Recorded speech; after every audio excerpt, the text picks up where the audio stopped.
जसं आपण म्हटलं होतं, या मार्केटमध्ये शॉर्ट सेलिंग येत नसेल, तर वेट केलेलंच बरं. ते अगदी खरं ठरताना आज पुन्हा दिसलंय. मार्केट आज 2 दिवसांच्या पॉझिटिव्ह रॅलीनंतर जबरदस्त आपटलं. मग आज आपण बघणार आहोत, की मार्केट का पडलं आणि अजून पडण्याची शक्यता आहे का? पण त्याआधी कृपया आमच्या चॅनलला सबस्क्राईब करा.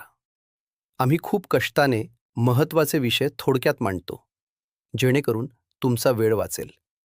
म्हणून विनंती, आमच्या चॅनलला नक्की सबस्क्राईब करा. काल परवा मार्केट थोडं वर गेलं होतं आणि अनेकांना वाटलं की कदाचित बॉटम लागलाय. त्यामुळे काही लोकांनी घाईत बाईंग सुरू केली. पण मार्केटने पुन्हा उलट दिशा घेतली आणि खाली यायला सुरुवात केली. अशा परिस्थितीत एक गोष्ट स्पष्ट होते. मार्केट अजून स्टेबल नाही. अजूनही सेंटिमेंट ड्रिवन आहे आणि वेळोवेळी ट्रॅप तयार करत आहे. त्यामुळे आपण आधी सांगितल्याप्रमाणे जर शॉर्ट सेलिंग नीट समजत नसेल, तर बाजूला बसून वेट करणं हेच सध्या जास्त योग्य ठरत आहे. कारण चुकीच्या वेळी घेतलेला डिसिजन फक्त लॉस देत नाही, तर कॉन्फिडन्स सुद्धा कमी करतो. आता या पडण्यामागचं मुख्य कारण समजून घेऊया. आजच्या दिवसात ब्रेंट क्रूडमध्ये अचानक मोठी वाढ दिसली. साधारण $105 वरून थेट $117च्या आसपास. म्हणजे एका दिवसात 10% पेक्षा जास्त उडी. ही साधी मूव्ह नाही. कारण क्रूड ऑइल संपूर्ण ग्लोबल इकॉनॉमीचा बेस मानला जातो. जेव्हा ऑइल इतक्या वेगाने वाढतं, तेव्हा ते इन्फ्लेशन, कॉस्ट आणि ग्रोथ या सगळ्यांवर परिणाम करतं. आता तर अशी चर्चासुद्धा सुरू झाली आहे की जर ही परिस्थिती कायम राहिली, तर ऑइल $150 पर्यंत जाऊ शकतो. पण ब्रेंट क्रूड नेमकं काय आहे, हे समजून घेतलं, तर ते नॉर्थ सी रिजनमध्ये प्रोड्यूस होणारं एक बेंचमार्क क्रूड आहे, ज्याचा वापर जगभर ऑइल प्राइसिंगसाठी रेफरन्स म्हणून केला जातो. म्हणजेच ब्रेंट वाढलं की एनर्जी कॉस्ट ग्लोबली वाढते. पण इंडियासाठी ही गोष्ट अजून सेन्सिटिव्ह होते. कारण इंडिया स्वतःचं ऑइल फार कमी प्रोड्यूस करतो आणि जवळपास 85% ऑइल इम्पोर्ट करतो. त्यातही इंडिया एका देशावर अवलंबून नाही, तर Russia, Iraq, Saudi Arabia, UAE अशा अनेक देशांकडून ऑइल घेतो.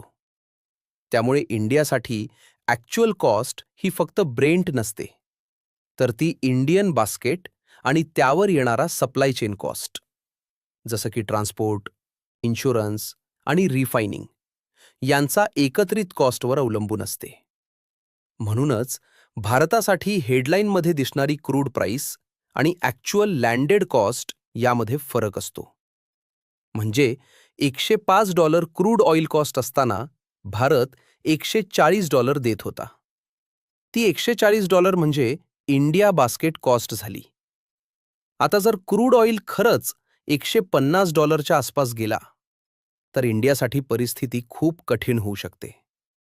इम्पॉर्ट बिल वाढेल, इन्फ्लेशन वाढेल, कंपनीजच्या मार्जिन्सवर दबाव येईल आणि शेवटी याचा डायरेक्ट परिणाम मार्केटवर होईल. म्हणूनच एक साधा रिलेशन लक्षात ठेवायला हवं. ऑइल जोरात वाढत असेल, तर मार्केटसाठी ते कम्फर्टेबल नसतं. याचवेळी दुसरा एक महत्त्वाचा फॅक्टर आहे डॉलर स्ट्रेंथ. सध्या डॉलर मजबूत होत आहे आणि रुपी कमजोर होत आहे. म्हणजे इंडियाला इम्पोर्टसाठी अजून जास्त खर्च करावा लागतो.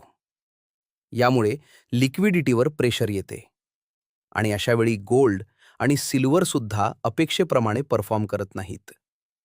कारण स्ट्रॉंग डॉलरचा कमॉडिटीजवर निगेटिव्ह प्रभाव पडतो. या सगळ्या परिस्थितीत एक इंडिकेटर खूप महत्त्वाचा ठरतो. India VIX. सध्या विक्स 22च्या वर गेला आहे, ज्याचा साधा अर्थ असा की मार्केटमध्ये अनसर्टन्टी खूप जास्त आहे. विक्स हा निफ्टी ऑप्शनच्या प्राइसेसवरून कॅल्क्युलेट केला जातो आणि तो फ्युचरमध्ये मार्केट किती हलू शकतो याचा अंदाज देतो. विक्स जास्त म्हणजे व्हॉलॅटिलिटी जास्त आणि डायरेक्शनपेक्षा मूव्हमेंट अनप्रेडिक्टेबल असते. त्यामुळे अशावेळी ॲग्रेसिव्ह ट्रेडिंग करण्यापेक्षा डिसिप्लिन्ड अप्रोच ठेवणं खूप महत्त्वाचं आहे. म्हणूनच सध्याच्या मार्केटमध्ये स्ट्रॅटेजी खूप स्पष्ट असायला हवी. शॉर्ट सेलिंग येत असेल तरच ट्रेड करा, नाहीतर थोडं बाजूला राहणं चुकीचं नाही. कारण मार्केट नेहमी ऑपॉर्च्युनिटीज देत राहतो. पण कॅपिटल सुरक्षित ठेवणं सर्वात महत्त्वाचं असतं. आता शेवटी एकच प्रश्न उरतो. मार्केट 22,000च्या खाली जाईल का? याचं एक्झॅक्ट उत्तर कोणाकडे नाही. पण सध्याची परिस्थिती पाहता ती शक्यता नक्कीच नाकारता येत नाही. तुम्हाला काय वाटतं?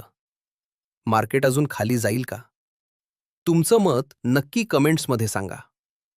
आणि इथपर्यंत आलाच आहात तर चॅनलला सबस्क्राईब करा, बेल बटन दाबा आणि हा व्हिडिओ लाईक करून नक्की शेअर करा.